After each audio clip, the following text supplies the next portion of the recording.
One place I would really like to visit is Paris. I guess that's because people say it's the world's most romantic city. Who would I like to go with? I think I'll probably go with a few of my friends. Holidays are normally a bit boring if you travel alone. And also it's much safer to travel as a group.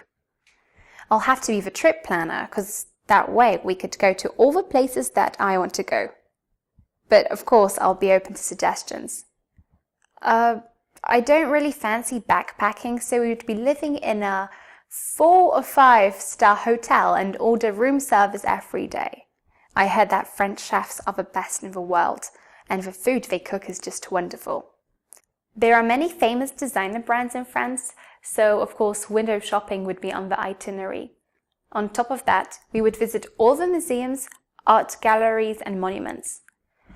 I know a holiday like this would be very expensive, but I hope that one day I can realize this dream. That's it.